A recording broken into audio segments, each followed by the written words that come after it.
welcome back. Once again, Nathaniel, I'm back.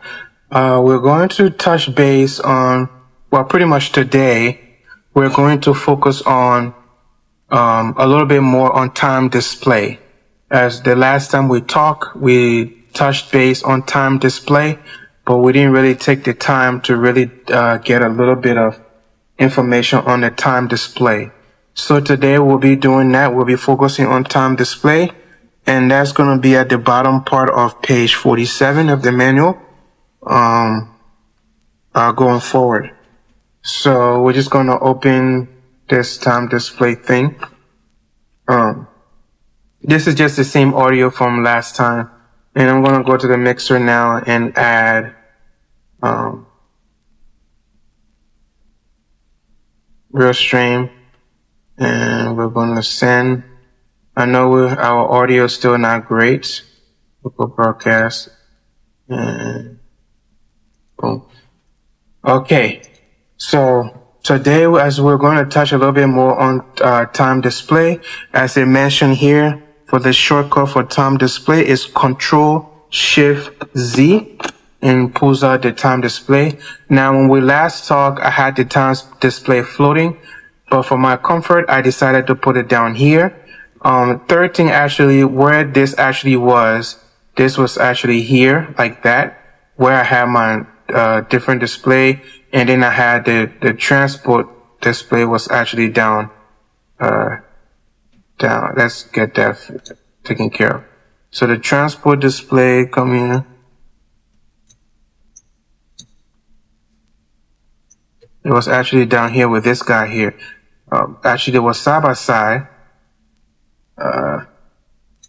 So they were side by side one another. They were somewhat like this. Okay. And then these files, object editor, they were sitting on top of that. Well, I mean, for my ease, it just takes up too much space when I want to do that. So that's how come I removed this from here and I brought it down here. Okay. I put it with the transport. So I can go to transport. I can go to time display, file, object, and then I can go to all the stuff that I have down here. And I don't need this to be that big. So that's how come I just kind of made it, this length. Okay. So if anything, now I can be able to go up. It'll be facing up, and I can get to see a little bit more of, this is object editor. And for my MIDI editor, I'm going to actually bring it, maybe I should leave it here. I'm going to leave it there on this side. But yeah, this will be for me to do my MIDI stuff. So that's how I kind of set it up now to where I want it. With a MIDI editor, because it can't get any smaller, so to make it smaller, I have to kind of transport, and then I can bring it down a little bit more so that I have more room. Okay. So before we get started on time display, there's just a few things I wanted to touch base on. The past few days, I had I didn't really have a lot of time on my hand, but I had a day or two or three, to myself, due to men's holiday, Labor Day. I was able to accomplish a few things just to make up for all the months that I was not able to do this, when I could have been a little bit further now. But those are distractions that no matter what the circumstances is, it will not stop me from doing this. So now that we are at this stage, just keep in mind that I'm going to be busy again. So I may not be making stuff as quick and fast as I have been the past few days. So like I said, my goal is to try to make one of these video on the manuals at least one time a week.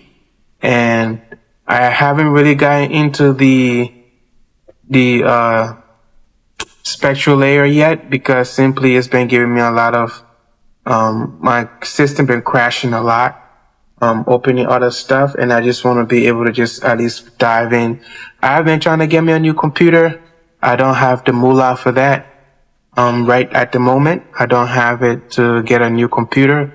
Roughly to do a basic stuff for me, I probably will require at least $2,000, because I want to be doing mixing, and I want to deal with a lot of sounds, and I want to do video editing. So I might want to go up to a 64 from a 32 gig RAM. And I probably want about 5 gig of, 5 terabytes actually I want my C drive to be maybe about 2 terabytes.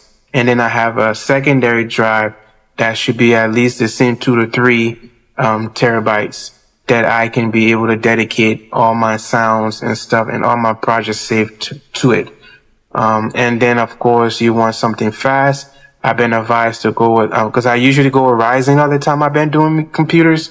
I always been going with AMD, but, I've been advised to go with Intel. Either if I'm going for the late version, go for i7. If I'm going for the later version, go for the other version, go to i9. So that's the minimum to at least get a basic running operational system to be able to get things flowing, because you know when you go on the internet and you download stuff, viruses, individual who working behind the scenes implement viruses into things that kind of do things. So I just wanted to start fresh. But until then, we're going to focus on what we have right now in this current computer and work around the sound issue.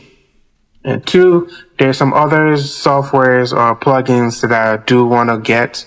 I do want to probably get some of the AI generated stuff from Unison, because when it comes down to producing, we are going to use Unison. Not like I'm advertising or anything for Unison audio, but for as far as producing, we'll be using a lot of their stuff. As Bolo said it last time, someone needs to help him with his drums. So, someone did help. That's Unison. So we're going to be using a lot of their stuff. Not that there's no affiliation. I just buy your stuff that you need, and there's no like marketing thing between us. There's no agreement. So I'm not advertising. And secondly, I'm pretty sure they want people who have followers to advertise their product, and that's not me, because I don't have followers. I'm doing this more for different purposes. And third thing, I am not an affiliate, influencer, simply because the work it takes to be an influencer. I be watching people trying to influence, and they be going extra to influence people. I mean, some people get the amount of the target audience they want to get, and they have all these likes, and then eventually, I'm not saying like the sparks dies down or anything like that, but then they try to find new creative way to continue to keep the channel active. Yeah, I don't really have time for that. There's just something else I'm doing. Yeah, I don't got time to continue to impress people to keep relevant. It's not about being relevant. So that's the only difference, because I have to make these things clear so that there's no misunderstanding or leading someone in the wrong direction. But however, I am going to finish this all the way towards the end. I may not finish this before my disengagement, but wherever I stop off, I'll pick up and kind of go from there. So with that being said, I think we should jump right in. So as we were saying, Control-Shift-Z is to bring up the time display. And this is what the time display looks like. And keep in mind, this is separate from this. Okay. This is separate from it. And if I want to, I can probably put the time, I can probably put it, oh, that's too wide. I don't want it to be that wide. I can probably put it to the side here. And then, you know, that's me, you know, if I wanted to do something like that. I can probably put it like right in the corner over there. And then we're going to talk into the fonts and everything. That's if I want to. So that way, if I wanted to do my MIDI, I can still be able to do what I do here. You know, just visualize, you know, like I said, I'm going to fit this to my liking, and you might want to do the same thing as well. All right. So we'll start with using this. There are various things that we need to consider when we're using the time display, and I'm going to bring it back here. So when we do using the time display, we have the position.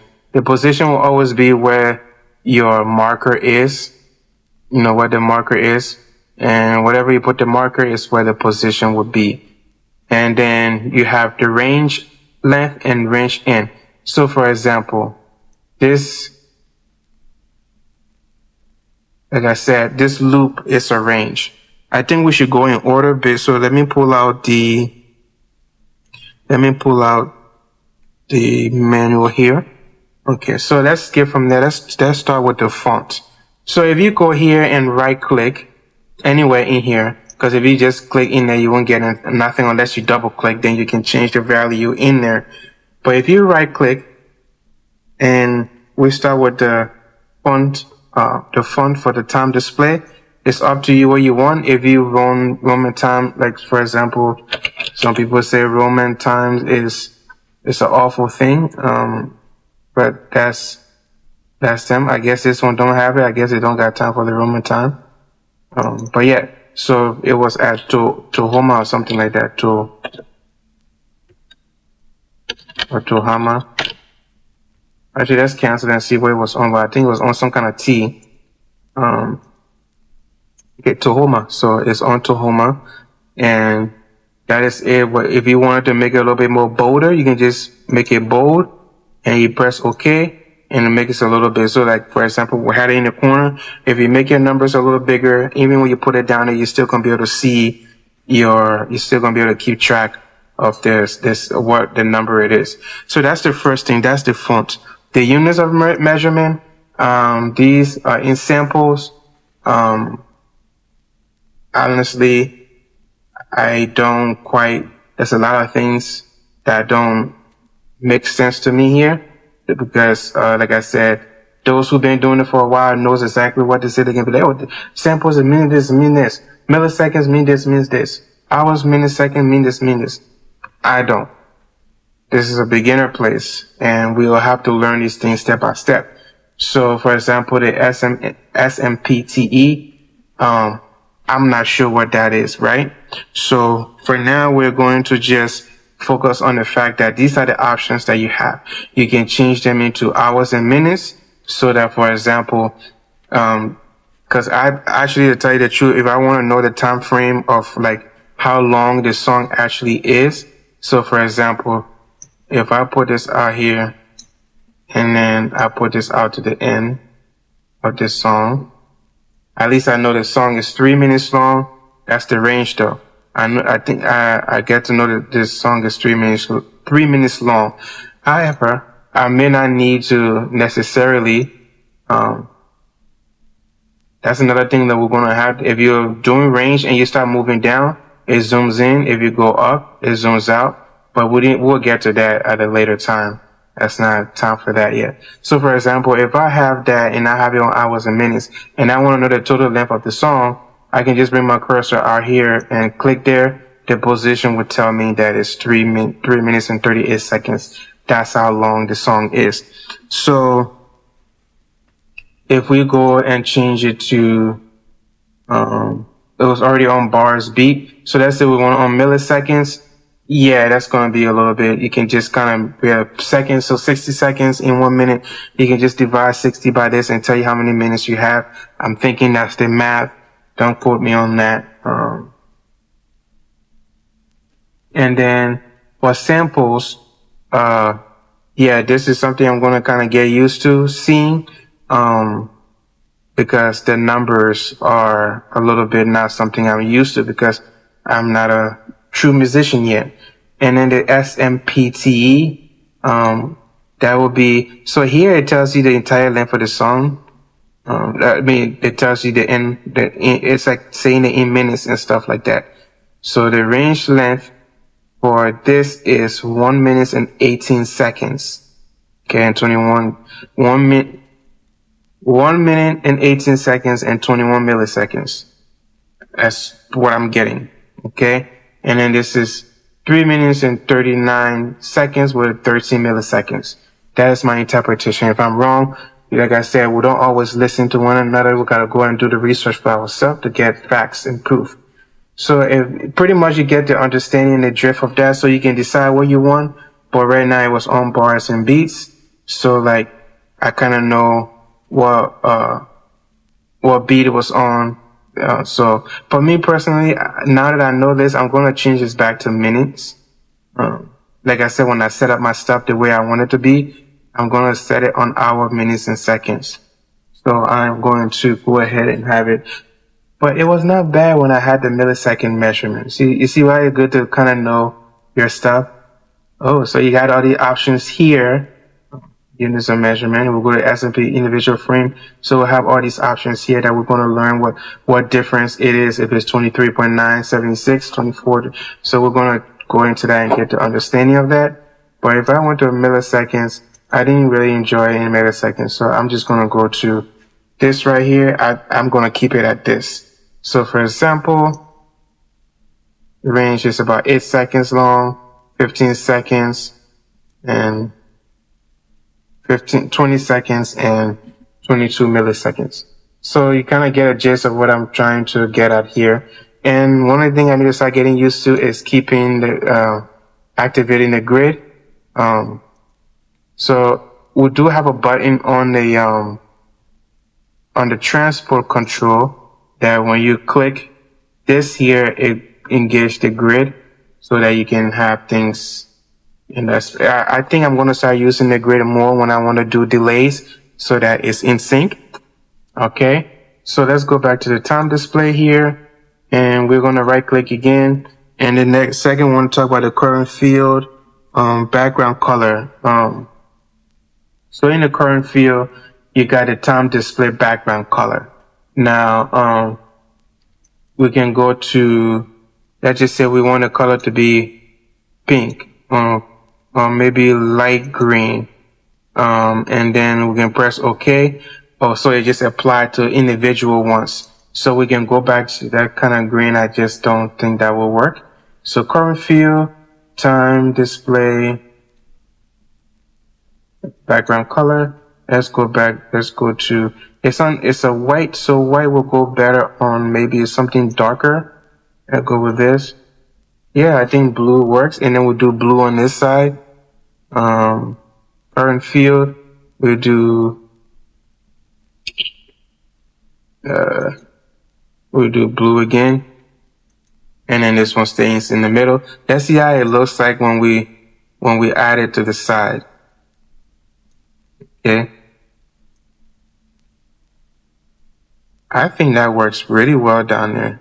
And then we can make the number bigger and stuff. But yeah, that would work really nice down there. Okay. This is just for my purposes. We're going to do blue, blue, so I know that this is the end and this is the beginning of, this is where the position of the thing is, and so forth, so forth. So I can put a color to kind of remind me. As soon as I look at that color, I know exactly what numbers, what value I'm looking at. So then let's go to current field. So we'll do background color, the standard color, then we got the position start range. So we'll go to current field. So this is what this, if you look at this right here, this range length, if you right click on it, right, go to current field, you'll notice that it is on range length. We can change to object, so that, for example, we can go to object, start object, end, or the object, the entire length of that object. Well, I don't want to do that because I like to have the range there, but just so you know that you know, if you click there, you can, let's go to position. Well, you can go to position because position is already there. So we can go to,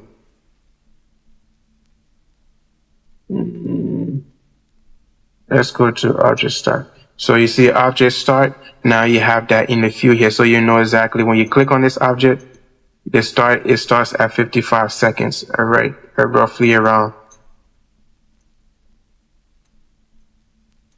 55 seconds. And then if you are in bars and beats, you can get to figure out exactly, so 54, 55, and 56. So if you're at bars and beats, it'll be able to tell you what bar that will be on and so forth. And then if you go back to current field, we're going to change it back to range length. And then another thing that so going through, so it has the position, we have the position here. It has the range length, which is what we have here. The range end, we already have it here, so we don't have to bring that in. And then we have the object, which tells you the display start position, the end position, the length of the file offset of the last click. And then another thing we have is the queue time. So we'll go to current field, we'll go to queue time, current playing time, remaining playing time. So that's a value you can add in there. For me personally, we're going to keep going down so you know that you can add another box instead of it just being 3, you can add another one. So now we're going to we just finished page 48. That's page 48 we're just on. Now we're going to page 49, CD position. Now I'm not going to put CD position in here for me. I don't really have value for that right now. Like I said, when it comes to mastering, I am going to be able to set my mastering screen so that it can show CD position and various kind of positions. So I'm looking and seeing everything. I have all my visuals and stuff like that. Okay. So for example, right now we're in smooth. I'm going to save workspace as smooth groove. Overwrite. So if I was to go to my mastering session here, okay, so how I'm going to set it up, I'm going to leave everything down here the same. Now if I can add a little bit more items here, like for example, can we insert here? I don't see an area to insert, but like when we get down to that area, we'll try to study more and see if we can add more, because I would like to add a few more stuff. I may want to have, bit meter. So we have the bit meter, we have the directional meter, and there's a lot more to read about these things I was reading a little bit about the directional meter, but I don't quite understand it that well. And then of course, we have Mr. Peak meter here, and then we have the phase oscilloscope, or they call it a vector scope. And then of course we have the spectroscope. So pretty much I want to keep all these stuff, but add a little bit. And you see, I don't really have to add my own CD position and stuff like that because it's already here. So that's what I'm saying. It's not really important to me right now because when I switch to my mastering, I have all these options up here. So yeah. And then we can go back to Mr. Smooth Groove. Groovy, baby. And yeah, so the CD position, I'm not really going to talk much about, but you know that if you go to current field, you can actually do, position from CD start position. Like I said, I don't really need that because doing my mixing, I'm not really going to be concerned about that. Now, CD stand for collateral damage position. Nah, I'm just kidding. You gotta go ahead and do your own research. If I was to take a guess, because it doesn't give me explanation what CD is. Like for example, it doesn't spell out what's how you call it, SMPTE/millisecond is. So I was just going like sick music, pillow, and then touch echoes. That's what I'm thinking that SMPTE means. But then we got into music. I'm going to have to go and ask Google, hey, Google, what's SMPTE means? Or maybe we can do that now. No, we're not going to do it now. You're going to do your own research. Just how I do mine. Okay. So we're going to go to current field and go back to range end. Going forward, so yeah, we're on page 49 now. We're going to skip the position because you can choose your CD position and mouse position.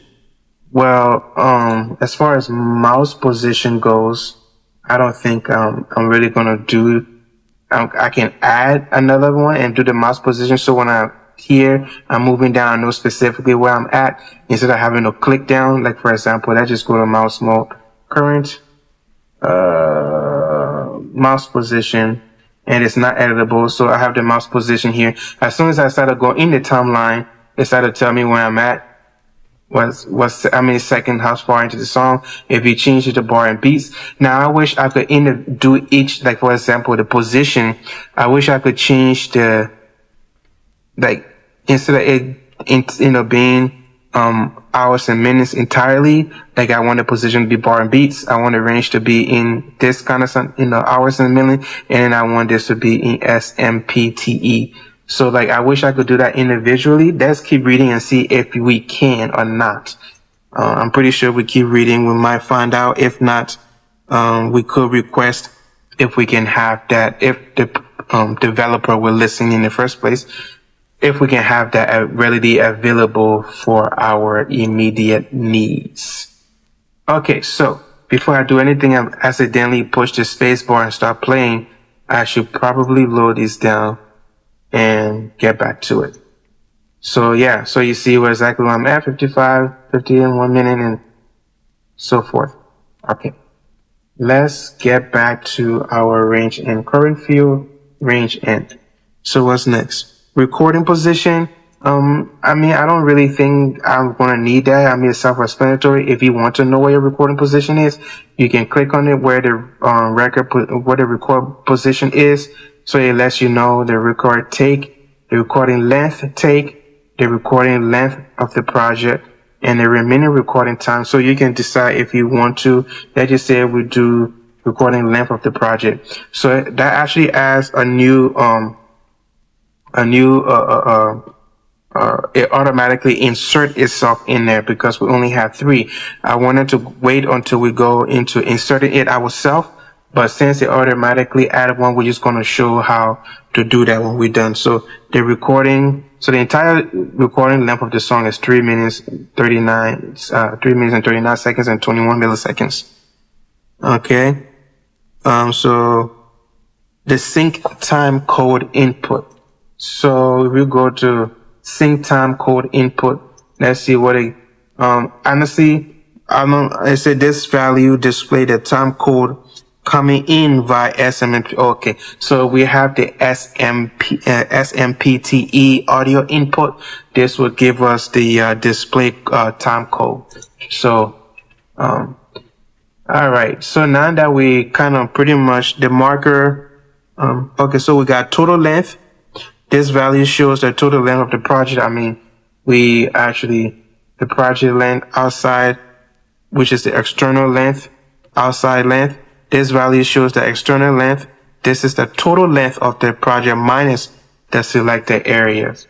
So we don't really want those things right now. But when it comes to marker, it says you can display the name of the current marker, lyrics marker, or CD marker. Okay. So for example, in the marker, if we were to move field up, if we want to move it back down, we can also do it right here as well. We don't have to go into here and go to marker. Actually, we're in the wrong place. Sorry. That was for a different thing. I apologize. So we're on marker. You can display the name of the current marker lyrics. So for example, marker, lyrics, or CD track name. Let's try marker. Let's try lyrics and see. Well, we don't have lyrics in here, so it will not really give us anything. But if we go back and we're not going to get any value in there. So let's go ahead but you get a gist of what you could do, not just, we don't got no CD track name, so we're not going to get any value there. So based on, so we're going to delete this field and make it 3 again. So this is the part we're going to be getting to now. So the function can be used on, so for example, if you want to, like this said, we want to move the position down all the way towards the end. We can go to move down, and this position is over here. If we want to, we can move up, Okay. If we want to insert a new one, we can go here and then we can decide which one we want to insert. So the last time I was looking, I wanted to insert the object length. So when I click on the object, I know exactly how long that object is.